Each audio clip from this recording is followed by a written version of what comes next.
Selon vous, quel était l'élément clé dans votre parcours à l'international? Ben, l'élément clé est complètement lié au milieu dans lequel je suis né, c'est-à-dire Montréal. Ça fascine évidemment tout le monde, partout. Alors là, les gens essaient, j'avais une entrevue pour Opera News à New York il y a une semaine, puis c'est vraiment ça. There must be something in the water in Montreal. What's happening there? Ils n'arrivent pas à comprendre. Et il faut se mettre à leur place. La musique qu'on joue vient souvent d'Europe, vient souvent d'Allemagne, d'Autriche, et il y a très peu de chefs allemands et autrichiens qui font carrière, qui sont à la tête des orchestres.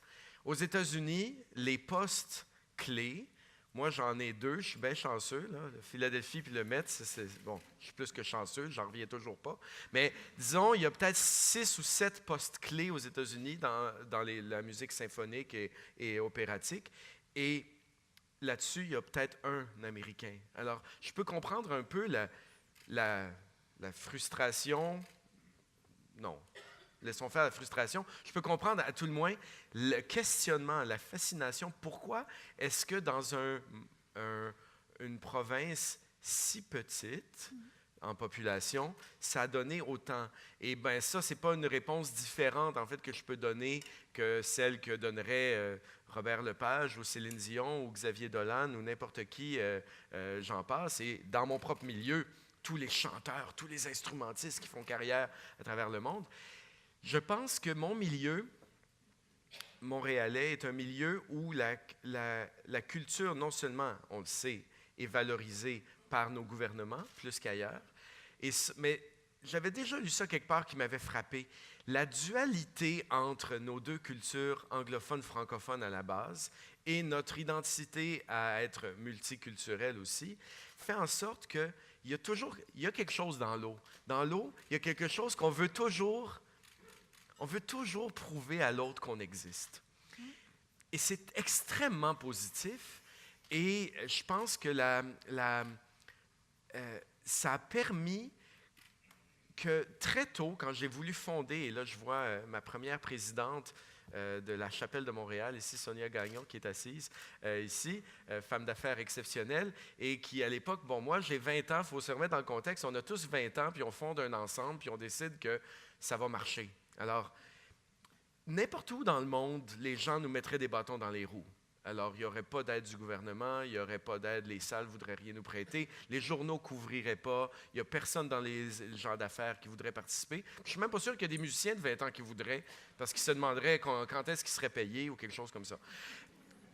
À la place, ici, dès notre premier concert, Claude Gingras fait une critique dans la presse. Dès notre premier concert, on a eu des gens du milieu des affaires, des gens qui ont cru en nous très tôt, parce que cette créativité-là est encouragée.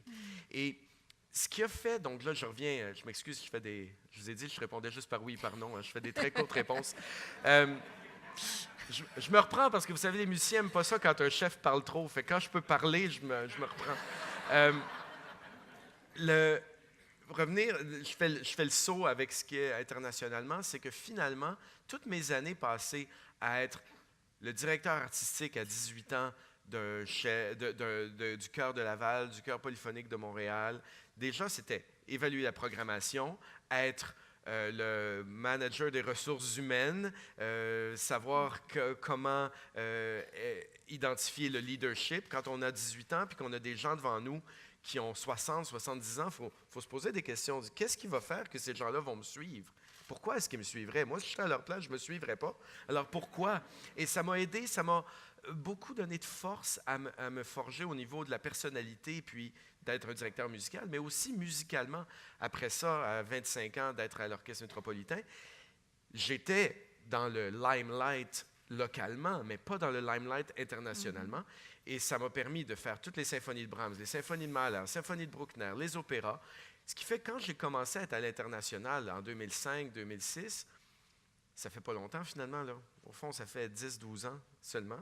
Donc c'est vrai que ça, c'est un fast-forward, mais c'est enraciné sur beaucoup d'années auparavant, depuis 1995, où j'ai pu façonner mon métier. Puis ça, c'est grâce à notre milieu qui encourage ça. Et je regarde tous les représentants ici, de la Caisse de la culture, du Conseil des arts de Montréal, des Conseils des arts des lettres du Québec, de la Ville de Montréal, de patrimoine.